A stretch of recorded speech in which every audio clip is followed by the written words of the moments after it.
Mesti mangal duna, kupit kapit ngan patadangi. Mesti mangal duna, banghan bangalo, hinggi amang ba, banghan bangalo, hinggi amang ba.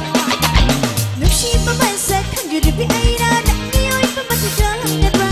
Nuksi pamansa kan juribi aira, nak niyoy pamatujang gadra. Pagkatsa kamoy na, di pwede pong ingse. Pagkatsa kamoy na.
Be